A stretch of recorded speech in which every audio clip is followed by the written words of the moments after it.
Hello and welcome to this edition of Let's Talk Forensic Psychology.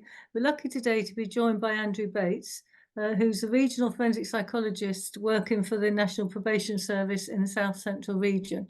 He works in prisons and in the community as a forensic psychologist and works closely with multi-agency panels, MAPA, and associated agencies including the police, mental health and social services.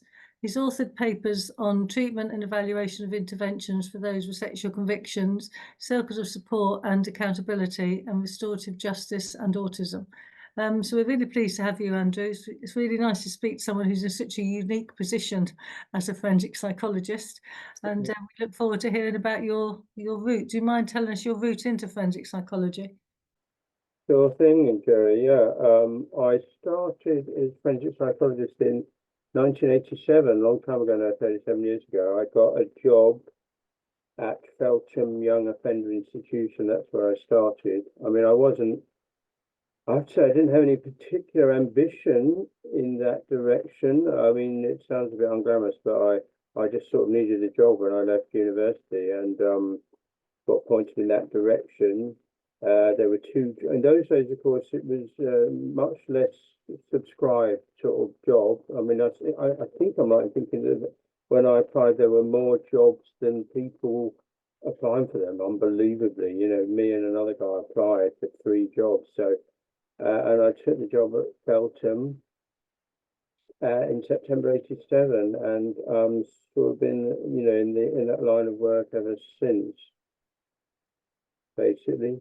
You know, Feltham was, what I was going to say about that, I did the first ever year of the Masters in what was then called Applied Criminological Psychology, later become known as Forensic Psychology. It was the very first one ever at Birkbeck College in London, and it had been introduced to kind of upgrade the role of prison psychologist, really. And it was actually quite a good, and that was another reason for me to take the job, because in those days you got a free master's degree, you know, which is unheard of now. But and also it was taught in a very nice hotel on the Isle of Wight with spectacular food. Still to this day, the best food I've ever eaten. And me and my fellow students, a couple of whom I'm still in touch with, but yeah, we used to have to eat. We ate so much food, we had to be winched off the Isle of Wight.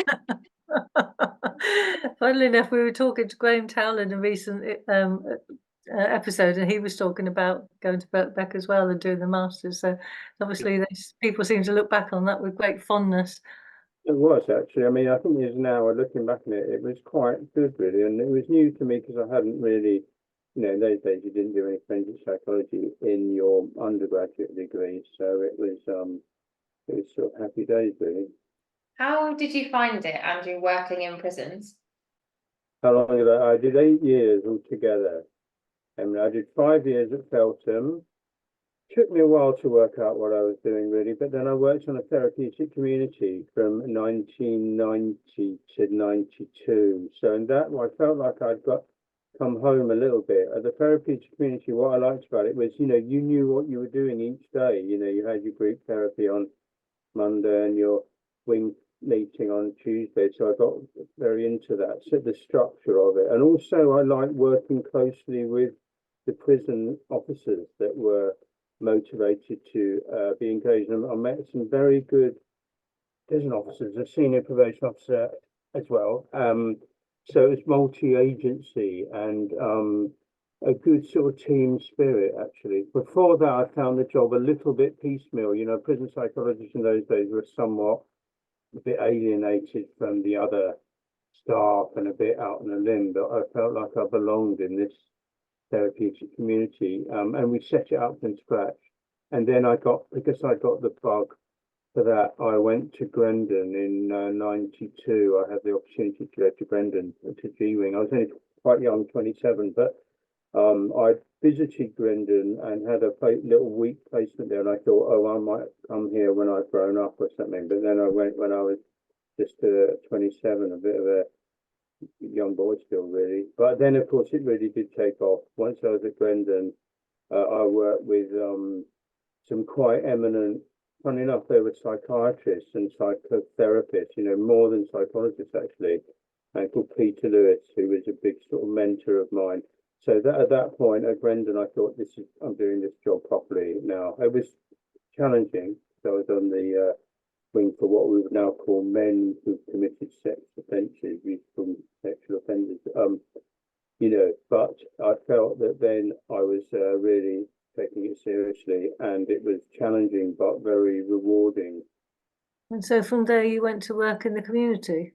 I did, yeah. I was very, very fortunate still to this day, possibly the best opportunity I've ever had in my life. In about July 1995, I did 3 years at Brendan, which wasn't, I felt I probably could have done longer. Brendan's an intense place, but I could have probably had a couple more years, but I got this opportunity. I worked closely with the senior probation officer at Brendan. His name is Jack Corder, and he's a lovely man, and I was very, very fond of him. And he's done very well. He's now the head of CAFCAS, I think, in the whole country. Anyway, he was my buddy, really. And in fact, I'd always got on well with probation officers. They're very warm, likable people, almost without exception. And Jack showed me this job. He said, "Why don't you have a look at this?" We used to sit up in the attic of Spring Hill Prison and pretend to be injured World War II fighter pilots, because we'd heard that they had a hospital for them in Spring Hill, and we thought that sounded glamorous and fun. So we'd pretend to be not terribly mature for two professionals. At the time, we were trying to write a book about what psychotherapy was for prison officers, but we got distracted by these sort of Spitfire fantasies. And yeah, he showed me this job and just said, "Why don't you go for that?" And I did. And then the rest really is history after that, because it was a phenomenal opportunity. Because whereas in Brendan's a very intense place, but you're in prison, so whatever you learn and whatever you know doesn't go beyond four walls, Whereas once I got parole, I always think I either got parole or possibly escaped from Brendan. I've never been caught ever since then. What the skills and knowledge I'd learned at Brendan had a lot of clout, dare I say, in the community. People were, especially amongst doctors and psychiatrists, because they'd all heard of Brendan being, in those days, run by medics. So it gave me an opportunity to really use what I'd learned about forensic psychology, and particularly working with sexual offenders, And so I worked in the community. It was very, very interesting, because I remember there were men on my wing at Brendan who lived, in the Thames Valley area where my job was, Thames Valley Project. It was called Oxfordshire, Buckinghamshire, Berkshire. And I remember literally walking past the house in Reading where one of the men on one of my groups had lived. And it was a very, it brought me up shocked. I thought, this is the real world. This is where this man abused his daughter. And there was a sort of absolute, I've always said there's epiphanal moments go. It was rather bleak, but it was also very profound. And I've really always had that sense. Even though Brendan is very intense and intellectually stimulating place, I found working in the community in this little house in Didcot, little bland semi-detached house, you wouldn't even know what was going on there. I found that more intense still, because it was reality, and the people we were working with were getting the bus home to their bedsit in Reading or Slough or somewhere, and it was also even more intense, because we used to run treatment programs that were all day, every day for a fortnight, really, 10 days solid sex offender treatment, very intense, and yet with major effect. Had a very powerful therapeutic effect, because people would come into the group. No one wanted to be there. You can imagine, a community sex offender treatment program. The waiting room for that place was the place people in the whole world least wanted to be in. But in fact, when they got through the door, they realised, I think everyone who's going on those groups thought, everyone here is going to be a monster except me. I'm normal and they're all monsters. And then they got through the door and realised that they were the same as everyone else. Whether, whatever they meant about whether being, normal or not, as it were. You know what I mean? So we use that in the group work. We use the fact that people were going to be anxious, and then when they relaxed, they were much more therapeutically engaged, and it was very, very intense but very gratifying work. And also we work with lots of agencies in the community, like social services. They'd refer people. So we'd have people who didn't have a conviction, but for example, they were only going to be able to move back in with their family if they had a kind of clean bill of health from us. So there was a lot of risk assessment work, the risk assessment being part of the program itself. And I was actually funded by Health in those days. I worked for the Forensic Service in Thames Valley, but full time in probation. And then I realised, yeah, so I've got, I never look back there from the working in the community and the reality of it, the reality of risk management in real time, as it were. And also, I really got on with my colleagues. I just thought, I had my best friend which I was working with there, a guy called Chris Wilson, he and I had a very significant relationship, I suppose, and that was to me like, but there were lots of others like him, really, really decent people. Because sometimes psychologists want to know all about psychometric tests and numbers and stuff, but these, not that there's anything wrong with that in its place. That was one of my main roles at the time, was doing sort of psychometric profiling, you might call it, and also some fancy modification work in the community, which was interesting as well. So yeah, that was the little story about what happened to me.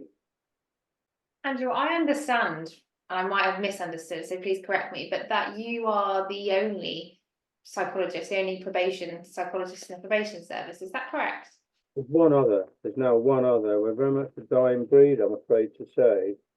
I mean, at one point there were about 30, but nearly all of them were trainees, and it was a bit controversial because the probation had a load of trainee psychologists. This was around about the year 2000, and then they realised that, of course, trainee psychologists by then needed an enormous amount of supervision, and probation thought, well, we've got these psychologists, but we've now got to supervise them, and they didn't know how to, so it backfired really a bit. But there were a small number of qualified, chartered psychologists, including me, and once you were chartered and got through that sort of process, then you could really take off, I think, in terms of the opportunities to work in the community. And yeah, but there were about 5 of us. Now that number, sadly, is we're a bit like, I don't know, white rhinos, or very, there's only 2. There's me and somebody who works in London, which is, of course, in that time, the OPD, offender personality sort of pathway, set up about 10 years ago, and that did involve a lot of forensic psychologists working in the community under the OPD. No doubt you've been hearing about that, the OPD kind of strategy pathway. And I've been involved in that. Indeed, I was the operational lead for that in Thames Valley Probation about 10 years ago. And then I actually did the job for them, because 3 years in, they got a very good number of staff to start with, but then they all got promoted or left, so they couldn't do it anymore. So I had to do it for them for 5 years, which is rather generous of me, actually. But yeah, that's what happened. And they're now back up to strength in OPD. It's always been an issue recruiting, especially to our area, like Thames Valley and near London, So there are a lot more under the OPD banner, but none under the probation banner. Although I think that might be about to change soon. Okay. So how's your role changed over the years? Because it sounds really, I was going to say maverick, but maybe innovative might be more accurate. How you're running your groups, in sort of in premises. But I mean, it sounds like a TC in the community in all but name. But how has that changed over the years? I guess you do more consultancy and. Well, I mean, I did it for 6 years. Interestingly, it wasn't a TC. There were little groups that ran in a little house and did and then we had a relapse prevention group that lasted 6 weeks. But having said that, it's interesting you make that comment, because the intensity of the work over 10 days a day was a bit like you'd have in a TC. In fact, I worked out that even though I used to run 4 groups like that a year, but I did more therapy hours than I'd done at Grendon, where it was like an hour a day. You know, it was 6 hours a day, very, very intense. Anyway, I Mm. did that for 6 years. Then that program got accredited and became a bit, in my opinion, a bit more sprawling, and it involved lots more evening work, which I didn't really like the look of. But at that point, also my health funding run out. So probation very, very kindly said, we'll keep him on to have a more general role in probation. But it was very much carte blanche, really. It was down to me to basically make myself useful. And they hopefully they keep it on. So yeah, that was interesting. Moving from a sort of what was still quite a regimented program, albeit quite creative in the way we ran it. It was still a regimented program, and then moving from that into a more generic forensic psychology role was a little bit challenging, actually, because I thought, actually, what do I actually know about here? I know about group therapy, and I know about, you know, the treatment program, sexual treatment program. But, you know, what can I bring to the table as a forensic psychologist that isn't already there in probation? And I suppose what I ended up with was things like, you know, arson. Well, I would call it psychologically motivated offending. You know, like something like, I mean, arson, of course, is interesting. It's not always psychologically motivated. Sometimes it's insurance claims or political self-immolation. I always think arson's interesting because it's got a range of genuinely discrete typologies. But yeah, anything, you know, that wasn't, say, acquisitive crime. So, and also in those days, there was a bit of the old psychopathy thing. Hair checklist was quite in vogue, so I could do some training on that. But it took a little while to sort of to really define, well, what can you bring to the table that an experienced probation officer doesn't know already? You know, that was the challenge, really. But and I suppose the other thing I did was the interface between health, you know, in that I would know other psychologists, I would know psychiatrists. Funny, I've forgotten quite well a number of forensic psychiatrists over the years, you know, still do actually, you know, so I would have that, I would be able to speak their language to some extent. But it was very much, you know, that fourth core role in forensic training, the one about sharing information with other agencies. It was really all about that, you know, you lived or died by that. You're either, you know, rather than getting lost in specific treatment or assessment. I did do some fancy modification work, kept doing that. So that's how it developed to start with. And then after that, I bedded into the probation as a sort of organization a bit more. So doing more training. There's lots of training about personality disorder, mental health in general. You know, there was that kind of so spreading the word in a more organizational way through training. And then I got and also I might talk about this later, circles of support I was involved with. And things basically very interesting initiatives kept emerging, which I was able to go up to and just literally knock on their door. I mean, I would knock on anyone's door and say, do you want me to do a bit of that with you? Because it looks quite interesting. I mean, it's an amazing opportunity, really. I mean, I would knock at the door of Oxford University sort of Centre for Criminology and say, do you want me to tell you what it's actually like in real life? You know, it's used to annoy them a bit, but so a phenomenal. I don't understand why everyone doesn't want to work in the community as a forensic psychologist. The fact there's only two of us is madness. I just do not understand it, because for me, it was the most fulfilling, you know, thing. Yeah. You've always made it sound very inviting. And I remember sitting upstairs in Spring Hill, in that attic in Spring Hill, and hearing an ice cream van one day. I was doing a risk assessment, and I thought, oh, I'm outside. It's really strange, although I was still actually in a prison. To hear an ice cream van was just like, oh, that's really strange. And I'm used to at work being closed in. But you've always made the job sound really interesting. I mean, whenever I've talked to you about it over the years, you have made it sound so varied and interesting. But I never see any jobs advertised apart from, as you say, in the OPD services. Sure. I mean, it genuinely was, you know, it was like a complete, yeah, I can't really, I mean, I still pinch myself that it sort of happened. You know, I think, also, dare I say, I think I was quite, you know, I was never been that ambitious for like, promotion or anything like that. I've never really been promoted ever. I've essentially done the same job for 30 years. But I was ambitious I was always wanting to know, what do you do in your job? I basically wanted to know, is someone else's job more interesting than mine? And then maybe I could go and take it off them. But I just never found anyone that was, literally, it might sound a bit arrogant. It was more lucky. So I'd go to and then of course another thing, while I'm eulogizing the sex offender register in 1997, that was a big deal because Thames Valley Police literally knocked on our door and Thames Valley Police said, look, we've got to get a list of all these people who committed sex offences. We don't know what the hell to do about this list. So that was a very significant step to working with the police. Mm. I do to this day. And then from that came MAPA. Really, in a way, that was a very significant development where the police became involved in offender management, not just catching criminals after they committed a crime, but trying to stop them doing it in the first place, which is what Sex Offender Register was all about, still is. So I've had a lot of work with the police.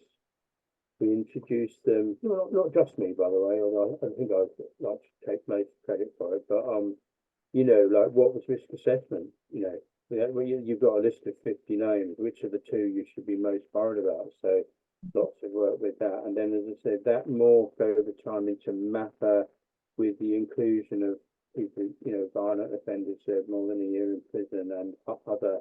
So that was a very significant area of development. For probation as well, of course, because probation then moved from essentially a social work agency of advise, assistant, befriend to much more correctional, I guess, and monitoring. And of course, we then saw the much greater license conditions for people released on prison, and what we've got now, which is a scenario of quite a lot of recall on license conditions being very significant. Whereas when I started in probation, I never heard of anyone get recalled to prison. People might reoffend and go back to prison, but that was a very significant, the sort of public protection focus in probation in the last 20 years or so. And could you mind just explaining what MAPA stands for and what it means? The agency public protection arrangements, but MAPA is simply a framework. It's a legislative framework, which means that certain categories of offender, namely registered sex offenders, people who serve more than a year in prison for a violent offence defined in a certain way, and a third category of any offender who is, this is where it gets confusing because I would say person on probation, but there are other people, anyone who's committed an offence of any kind, I think, but which can be indicated to be high risk of harm. That's the third category.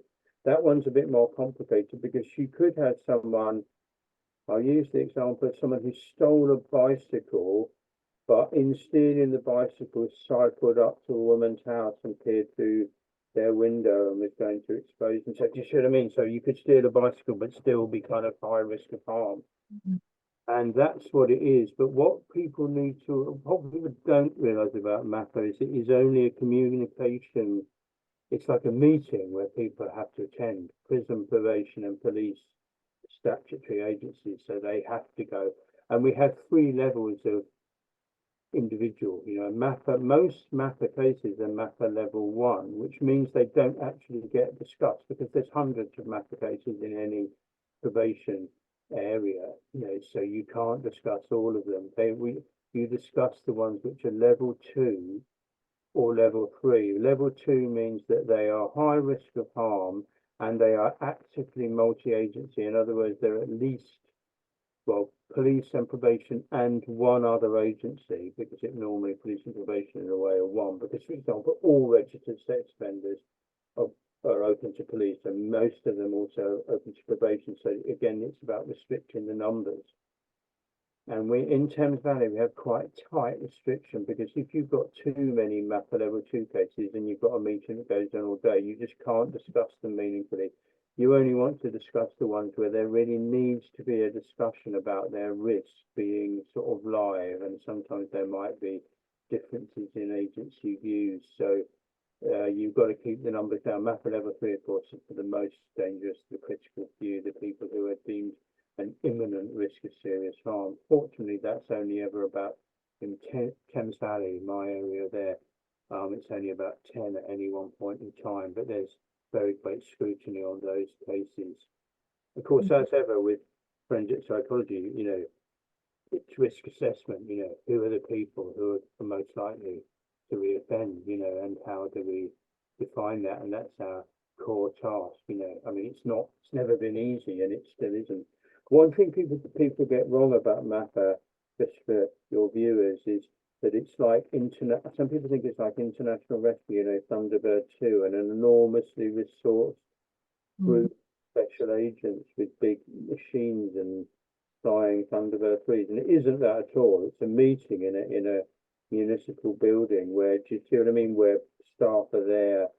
So people say, oh, we've got, and the other thing is the case manager, the probation officer who holds the case that's being discussed, makes the decisions. MAPA doesn't make decisions. I mean, don't get me wrong, the probation officer holding the case may well be turning to various colleagues at the MAPA meeting, and they may not want to make the decisions because they're holding the baby, as it were. But that's really, MAPA doesn't make decisions. But of course, when it comes to risk management, no one wants to be holding the baby, understandably. Everyone wants lots of people to be holding the baby. But it's I mean, the thing about MAPA, I've been doing that for 20 years now, sitting on this thresholding panel, which decides which cases should be the focus on. And that never gets dull, because it's like constant risk management, all the time. Is this person going to reoffend, and what are we going to do about this? And working closely with the police on this thresholding panel. It literally, I mean, I get bored quite easily, but in 20 years, that still feels like a really important part of my job. And again, vital. How other areas do that without a forensic psychologist, I don't know. But that's what's so frustrating in a way. It's a bit like if you'd just seen the world in black and white, you wouldn't know what colour looked like. I think we've missed the root there personally, but there we go. Thank you for that explanation. I've worked in prison and now I'm in healthcare, and people talk about MAPA a lot, and I've always been a little bit unsure, wondering if there are Thunderbirds involved, and just generally being unsure about MAPA. So that was really helpful. What other tasks do you have in your weekly task to-do list of being one of two probation forensic psychologists? I mean, these days we have complex case panels that aren't like MAPA meetings. They're for people who fall outside of MAPA or outside of OPD, and they're organised to discuss complex cases. I'm not entirely sure how those cases are defined. They're always, I mean, I couldn't tell you actually, because a colleague of mine, I attend that meeting and give observations from a psychological point of view. They're usually interesting, and the probation officers all often done very, very good work actually with the cases in question, and they're looking for, I mean, classically that would be cases where there was mental health, sort of complications around people's presentation. And I should say, one area I got very interested in about 12 years ago was autism, autistic spectrum condition, as it's now called. That really, I was very fortunate to meet, well, a number of professionals, including a clinical psychologist called Sally Powis, who was an expert in autism. And I really latched onto her because I became very interested in autism, mainly because it's a condition that you are born with, and it raises all sorts of ethical issues about should you judge a person who's born with a condition, which is of course, it's difficult to diagnose autism, and sometimes it's misdiagnosed. But I definitely met people, and I've actually done the ADOS training, and I shy away from diagnosing people because I don't really think it's my job within probation. I think that's more the role of the NHS, although I have done on occasion diagnose someone with autism if basically no one else would do it, but I found that a very interesting area, and working with Sally I found it very fascinating actually. And also at the same time there were a number of other people that I worked with, I just happened upon a load of people who knew what they were talking about, which is always a nice change, isn't it? When and a group one called Sue Smith, who works in an agency called Sequel in Swindon, and academics, Autism Oxford, the National Autistic Society. I kept meeting these people who were saying and doing interesting things. So I really still involved in that domain, and involved in devising training. I mean, in South Central Probation where I work, we've got 2 autism support services. One in Hampshire, which has been not quite well established, does absolutely excellent work, and one in Thames Valley who are catching up fast. So, and then that broadens out, I suppose, to more general neurodiversity.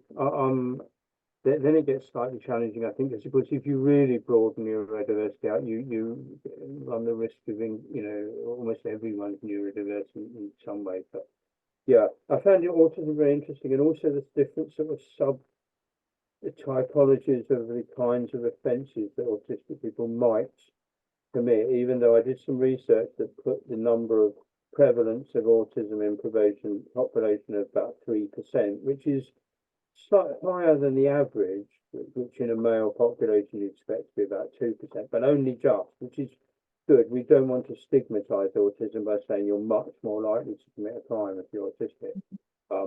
Because you're not, you are slightly more likely. All I would say is that if you are autistic and you commit a crime, it's probably very relevant to your offending. It won't be just by the by, it's probably quite integral to your offending if you are autistic. Probably more likely you'll get caught, so that's Exactly. And of course the 4th, I don't know if I can tell you what the typologies are if you like. Don't take that long. Do you want me to do that, or or not? Well, I can do that enough. One of them is where, through social cues, some sexual offences are where a person has misread social cues or doesn't understand them, especially on the internet. And of course, lots of sexual offending these days is on the internet. It's almost old-fashioned contact offending. That can, autistic people can be very vulnerable there. What is and isn't acceptable. The second one is where some people in a state of meltdown, autistic people, if they overload and information can melt down, sometimes actually very violently, in a way you'd never associate with autism. But I've had cases of 6 police officers having to hold people down when they're melted down in a violent way. The third one is where the special interest, the autistic special interest might be a problem. Like if your special interest is samurai swords, or like some people with explosives, or then you can be vulnerable to offending. And also if your special interest is a person, like a celebrity, maybe, again, I don't want to over associate autism with stalking, but there's definitely a crossover there. But probably the most common of all is the vulnerability of the autistic person to be manipulated by other criminals and used as stooges and county lines, and vulnerable to being used by others, and more likely to get caught, exactly as you said, Jerry. So I've been very sort of proud of that work, and also just continue to find it very interesting. It sort of keeps evolving. I remember I worked with the National Autistic Society, Claire Hughes there, who's very good. And one of the things interesting though, where this stuff's often quite personality led, someone leaves their post, I think I can go a bit quiet. I work with an excellent social worker, a very mouthy social worker in Banbury, for example, who I powered up with. And that was great because he worked in Banbury Learning Disability Team and I worked in probation. But between us, it meant we were both fairly loquacious and like talking, It meant we could actually get to a hell of a lot of professionals. And we used to do training in social services and probation. Unfortunately, he went off to Brisbane in Australia, where I understand, I kept in touch with him. He's been enormously successful, so it was a good career move for him. But disappointing for me in a way, because once he'd gone, it wasn't the same. And you do work with mental health agencies as well, you said? Yeah, mainly that's OPD these days. That's Oxford Health and Southern Health in my region. That's probably, in a way, OPD has now got its own head of steam, especially enhanced, the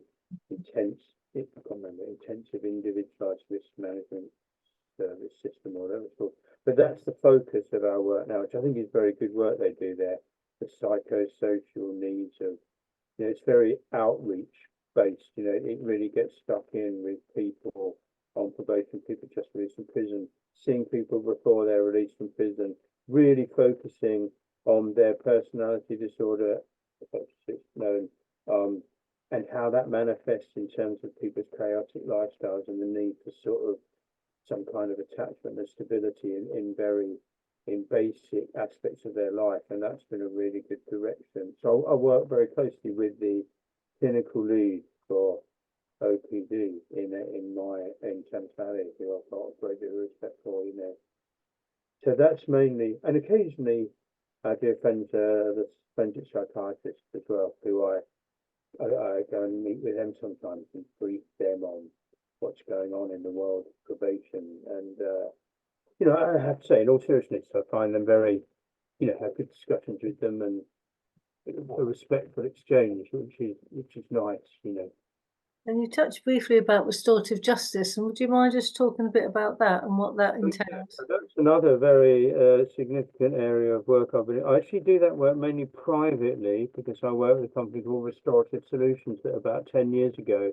Restorative Solutions do lots and lots of restorative justice work right the way around the country, and they do a very good job in my view, and they're very professional and thorough. And there is this controversial area of restorative justice in cases of sexual harm, basically, where someone had been sexually abused and sought contact with their abuser, basically, but to have a restorative justice meeting. And this is quite a lot of people desire this kind of meeting, this kind of conference. People are surprised to hear that, but I think people, I wasn't surprised in a way because people have been abused. Of course, the classic thing about sexual abuse is it disempowers people. It means that the most intimate part of their human function is violated and taken away against their will by another person. And so they wanted to meet that person and take some control back, basically saying, the purpose wasn't restorative in the sense of forgiveness, like it is in some other. Traditionally, restorative justice might be degree of almost forgiveness with other kinds of offences and moving on, and it's not really about that. It's about giving a voice to the victim, which has often been certainly denied in the offence, and sometimes denied by by the criminal justice process. So I've met a number of victims who've spoken enormously eloquently.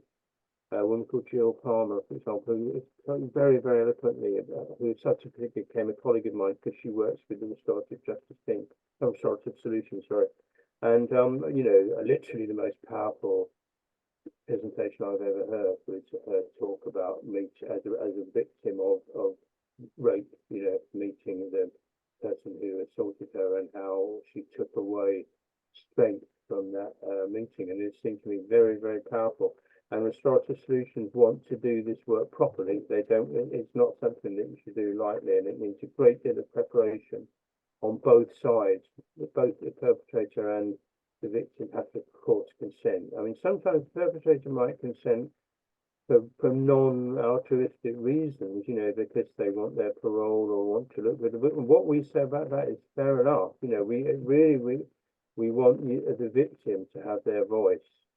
And that's all that's the most important thing. It's not all that matters, but it's the most important thing, really, because they are the victim. So that I think, in all honesty, and I did, unfortunately, locally, that's not being funded anymore, that work, which is very disappointing. It was funded by the Police and Crime Commissioner, but it's not anymore. I mean, I think it's very expensive to do because of the great deal of preparation on both sides. And, can't be done on the cheap. And maybe I think sometimes it may have occasionally been done on the cheap, which has had a bit of reputational impact. I would actually say, I think that the work I've done on restorative justice is the most important work I've ever done in my career, because of giving a voice to the victim. Thank you for sharing that. Yeah, I mean, circumstances of support is linked to restorative justice. There's an element because circus sport, people may be aware, is where volunteer members of the community are trained to support people with a history of sexual convictions, mainly released from prison, you know, sometimes very high risk people. It originates from Canada with the work of my excellent friend and psychological companion, Robin Wilson, a very splendid man who has very good musical taste because it's the same as mine. And I thoroughly enjoy every time I haven't seen him for a while actually, but funny enough, during lockdown, he became almost my best friend, Robin, who lives in Florida, because we had meetings like this. He couldn't leave the house, and he was in Florida, and I was in Oxfordshire, and we talked more than we'd ever done before. And we were joined by another excellent man, Kieran McCartan, Professor Kieran McCartan, who from the University of West England, who I work with quite closely on a number of projects, including the Circus of Support, of course. And yeah. So, I mean, I was involved in circus from the earliest 2002 when it got set up in the community, because my very good friend Chris Wilson, he left Thames Valley Project, our little house in Didcot, and he got the gig. In fact, it was my governor at, I don't know if you remember him, Jerry, Tim Newell, who is the governor at Brendan, who sidled up to me at a meeting and said, literally showed me a piece of paper saying Circus of Support, this is Robin Wilson's idea, and said, you know anyone who might want to do that? And I said, what about my friend Chris? And then the rest is history, because Chris totally took off with that and has been integral to it all the way through, you know. And I've been partly because I thought it was such an interesting project, and also partly to stay in touch with Chris. I kind of volunteered to do a bit of evaluation for them. I think I'm possibly, you know, most of my publications are on circles, you know, where they were fairly small scale. Well, we had 100 cases. One was 100 circles which we evaluated. That was very, very interesting because, of course, you define what is a success. I mean, a success does mean you don't, ideally, they don't reoffend. You know, there were reconviction studies. Sometimes people did reoffend, and then we had the controversial discussion about whether there was harm reduction, whether it's possible to have a lesser conviction. So one guy who sexually abused, I think, 4 female children, you know, did reoffend. We reoffended downloading indecent images, but we thought that controversial, you know, but that was harm reduction. That was less of an offending as he had done before, and so that was interesting. The other interesting question there is how long would you be in a circle before it's supposed to have an effect? You know, some of the circle, they're supposed to last 18 months, you know, and they're very resource intensive because it's 4 volunteer members of the community who are giving up their time for free. You know, you shouldn't be wasting something like that. And indeed, so you've got to have some degree of motivation, but they didn't. At the same time, you don't want good bets, people who are unlikely to reoffend, and then it looks great for you because they don't reoffend, but they were never going to. So they're always treading that kind of line. I mean, they do excellent work actually, and also my local Circus of Support, Circus South East, they've expanded into very interesting areas of counselling for people people who've been convicted of sexual offences, you know, with a history of their own abuse, so counselling there. Very interesting project called Project Vigilant, where they've literally been training the police to hang around at nightclubs and, you know, middle of the night, watching if men might be looking like they're about to commit a sexual offence. It's a fascinating initiative that I hope is going to be written up and evaluated, because Circles is an independent organisation, you know, it has to get its funding and it has to go to places where no one's been before. But that was, and it's still going strong. In fact, of course, Circles is now active around the whole country, and there's contracts in every probation region, and that's one of the other things that I do these days. I don't work for Circles directly with their evaluation, but I have a thresholding panel to make sure we have the right people on Circles in our region, because it's such a valuable resource. At this point, I'm wondering, is there anything that you haven't done? Anything left to conquer? Good question, Emily. Yeah. The world peace, maybe, I don't know. World peace. England and football. Bringing together all people in one spiritual oneness. That was probably might be it, you know. It's been fantastic, you know. Like I said, I can't, you know, say how brilliant working in the community, working alongside, especially pay complete tribute to my colleagues in probation who are just without exception the most magnificent people, you know, empathic, hardworking, dedicated, you know, every level, you know, even people brand new qualified, or, you know, there's this real spirit of determination and commitment. I couldn't imagine, frankly, working with another group of people because I've just got such sort of respect for them, really, you know. But I mean, maybe there's other mountains still to climb, or yeah.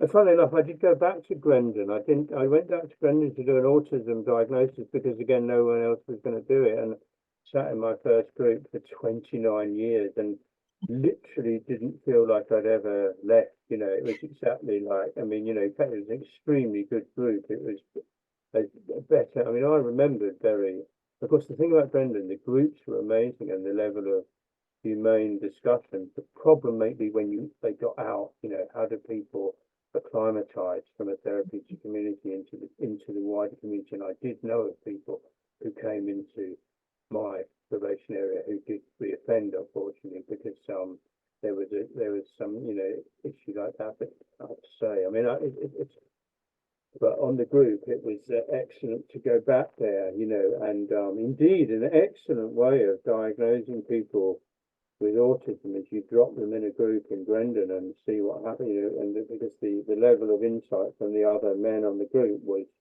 better than that you get from anywhere else, you know. They're almost, it was very interesting, actually. Do you work with other psychologists sort of in prison and health settings? Only as I've mentioned, you know, with OPD. I think what I'd like to think is have a sort of respectful co-working with my fellow forensic and clinical and counselling psychologists, you know, where everyone's got different sort of skills to bring. I do like the independence and the autonomy of my role, and doubtless, you know, that's very important to me. But it's yeah, no, but it's great to share. Certainly, it's, you know, where there's areas of knowledge, you know, also in some clinical psychologists, insights into personality disorder are very interesting if you can catch them on the right day, you know, to get those sort of those insights as well. Yeah. So one who I think should always be open-minded to co-working, you know, but also it's nice to be independent, you know, I guess, you know. Well, thank you much for your time. It's been really interesting to hear about your career, and it sounded so interesting to be in all the different sort of areas you covered and areas you developed your expertise. So just leaves us to say, let's talk forensic psychology.